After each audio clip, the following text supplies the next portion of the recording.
বিলম্ব না করে এবং এই সরকার তারা 3 মাসের মধ্যে নির্বাচন করবেন, সেই ব্যবস্থা তারা করবেন।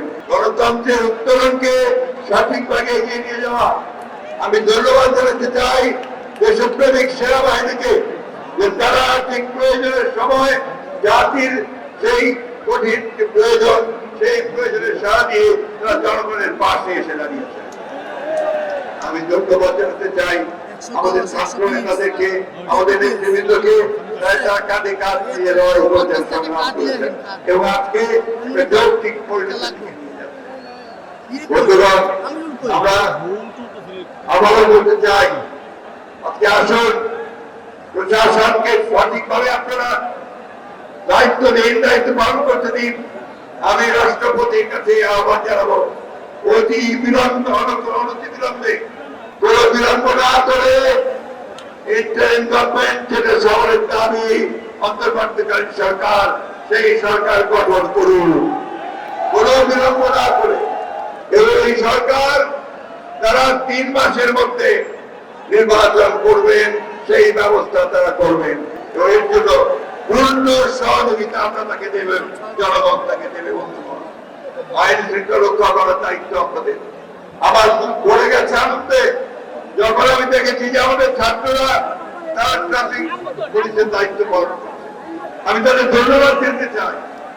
আমি যখন দেখেছি যে তারা অত্যন্ত ম্যাচুরিটির সঙ্গে, প্রজ্ঞার সঙ্গে, মেধার সঙ্গে তারা তাদের দায়িত্ব পালন করছে, তারা কর্মসূচি দিচ্ছে এবং তারা তাদের বক্তব্য জনগণের সামনে তুলে ধরছে।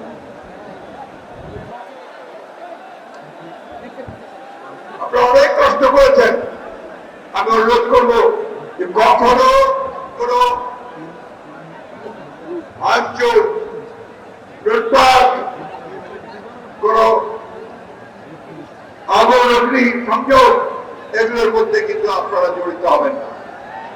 আমি জানি আমাদের নেতা কর্মীরা কেউ জড়িত হয় না, সেই সঙ্গে যারা জড়িত হয় তারা দেশের শত্রু, তাদের বিরুদ্ধে ব্যবস্থা নেওয়া হবে। আমি আরেকটা কথা বলেই শেষ করবো। বন্ধুগণ, অনেক রক্ত, অনেক ত্যাগ, অনেক মায়ের মুখ খালি করে, অনেক সন্তানের পিতাকে হারিয়ে আজকে অর্জন আমরা করেছি।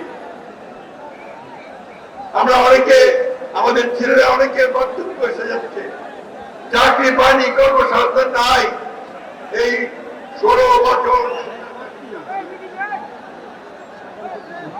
যারা গুম হয়েছে তাদের সন্তানরা তাদের পিতাকে দেখতে পারে, তাদের তাদেরকে আসুন, তাদের কথা চিন্তা করে যারা এই মধ্যে প্রাণ দিয়েছে তাদের প্রতি শ্রদ্ধা দেখাতে আমরা আজকে সমস্ত হিংসা দেশ করে গিয়ে ঐক্যবদ্ধ হই, ছাত্রদের সঙ্গে একতাবদ্ধ হয়ে আমরা এই বিজয়কে সুসংহত করি।